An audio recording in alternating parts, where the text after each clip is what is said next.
Apo enzymes and को enzymes का concept आपको समझाते हैं।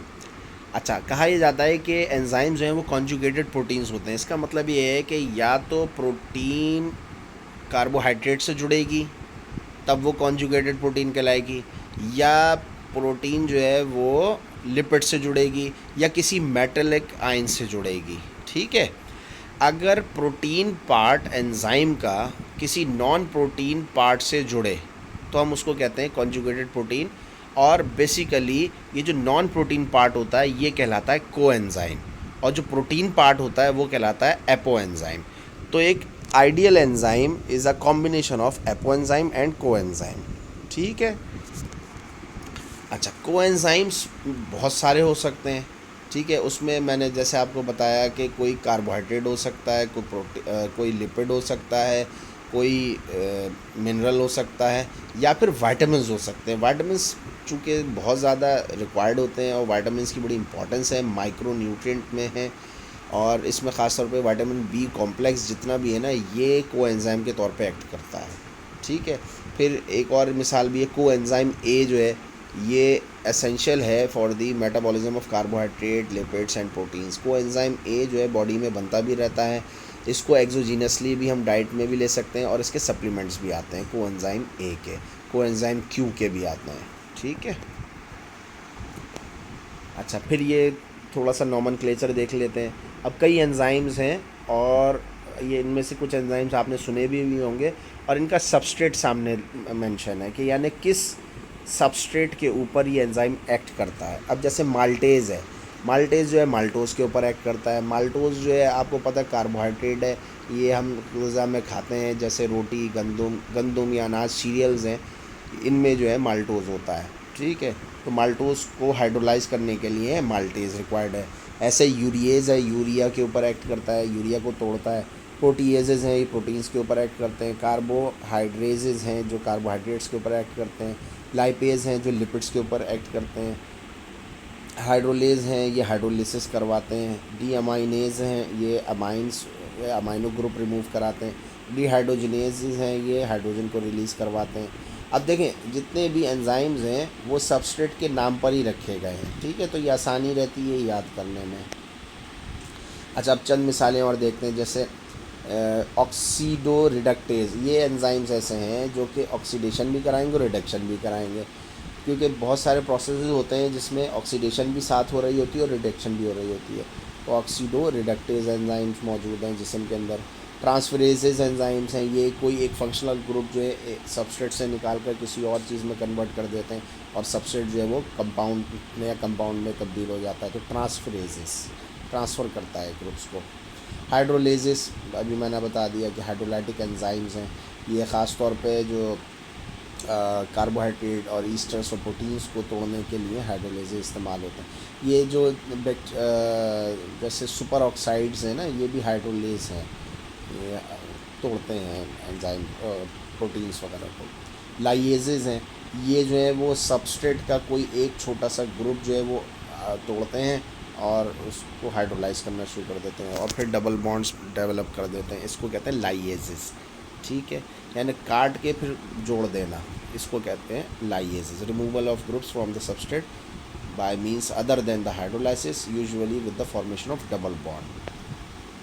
आइसोमरेज का मतलब ये है कि ये आइसोमर बनाते हैं। ठीक है, ये जो आइसोमर्स हमने आपको शुरू की बिगनिंग क्लासेस में बताया था, तो सिस या ट्रांसफॉर्म्स जो आइसोमर्स होते हैं वो बनाते हैं। लाइगेजेस का मतलब ये है कि ये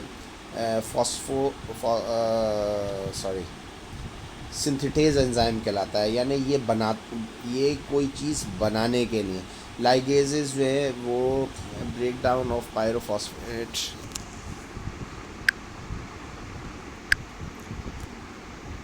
अच्छा, आइसोमेरेसिस से मुराद ये है कि ये आइसोमर्स बनाते हैं। सिस और ट्रांस फॉर्म्स ऑफ आइसोमर्स ये डेवलप करते हैं। लाइगेजेस जो हैं वो दो कंपाउंड्स को किसी ख़ास जगह से तोड़कर जोड़ देते हैं, तो नया कंपाउंड बन जाता है। यानी दो सबस्ट्रेट हैं, उनको एक ख़ास जगह से तोड़ा और फिर दो सबस्ट्रेट्स को आपस में मिला दिए, ये काम करता है लाइगेजेस। ठीक है, फिर ये एक मिसाल दी हुई है, जैसे रेनिन है और एंजियोटेंसिन कन्वर्टिंग एंजाइम, ज़रा से ये देख लेते हैं। आपको पता है कि जो ब्लड प्रेशर है वो मेंटेन होता है एंजियोटेंसिन से और एल्डोस्टेरोन से। ये किडनी में काम करता है, ये शायद मैंने पहले आपको क्लास में समझाया भी था। बहरहाल रेनिन जो है किडनी से रिलीज़ होता है, ये भी एक एंजाइम है, बल्कि हार्मोन है, सॉरी। और एंजियोटेंसिन कन्वर्टिंग एंजाइम, ये एक एंजाइम है। देखिए एंजियोटेंसिनोजिन ये इनएक्टिव फॉर्म है एंजियोटेंसिन 1 की। एंजियोटेंसिन 1 जो है ये हार्मोन है और ये कन्वर्ट होता है एंजियोटेंसिन 2 में। एंजियोटेंसिन 2 जो है ये वाटर रिटेंशन करवाता है और सॉल्ट की रिटेंशन करवाता है।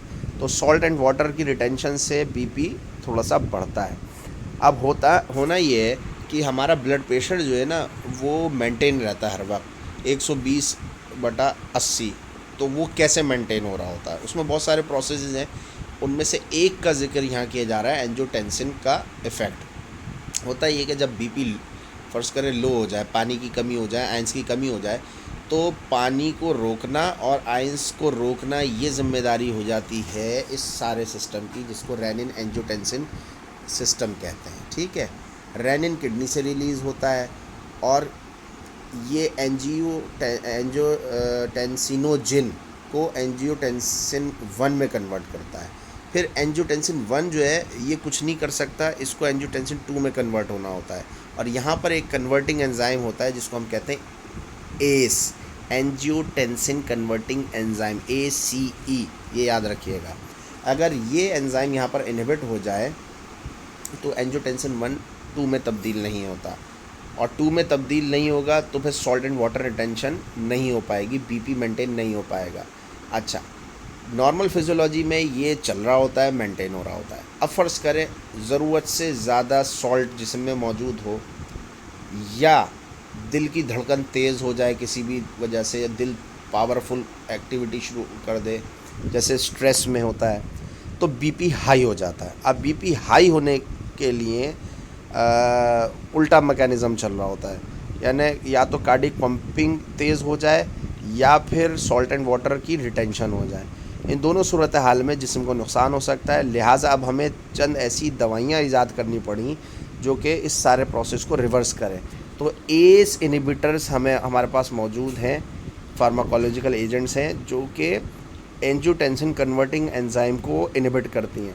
और जब एंजियोटेंसिन कन्वर्टिंग एंजाइम इनहिबिट होता है तो एंजियोटेंसिन 2 नहीं बनता और सॉल्ट एंड वाटर रिटेंशन नहीं होती, लिहाजा बीपी लो होना शुरू हो जाता है। बड़ी कामयाब दवाइयाँ हैं एस इनहिबिटर्स। इंशाल्लाह जब ज़रा मैच्योर क्लास में आप जाओगे, वैसे तो दवाइयों से आपका इतना ताल्लुक़ नहीं है, न्यूट्रिशनिस्ट हो लेकिन बहरहाल एंजियोटेंसिन कन्वर्टिंग एंजाइम्स इनहिबिटर्स मौजूद हैं।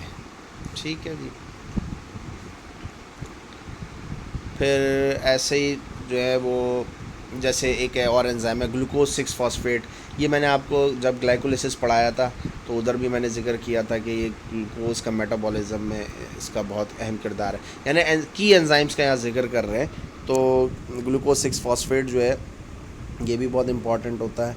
ऐसे ही ग्लूटामिनेज है, ये ग्लूटामिक एसिड के ऊपर काम करता है, ग्लूटामीन के ऊपर काम करता है, इसको ग्लूटामिक एसिड में कन्वर्ट करता है।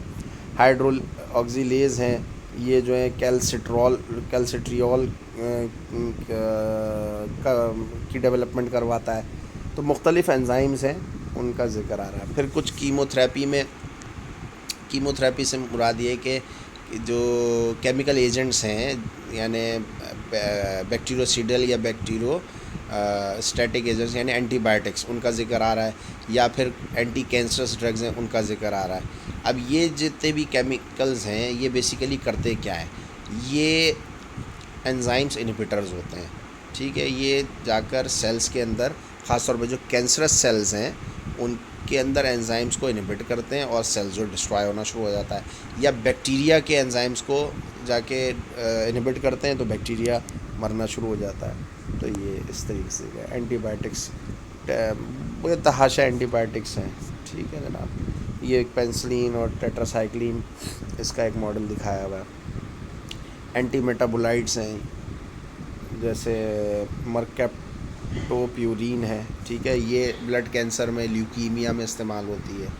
ठीक है जी। थोड़ा सा ड्रग्स का जिक्र आ गया है यहाँ पर। अब ये सीरम एंजाइम्स और मेजर डायग्नोस्टिक यूज़, इसके ऊपर मैं ज़रा नेक्स्ट उसमें डिस्कस करता हूँ।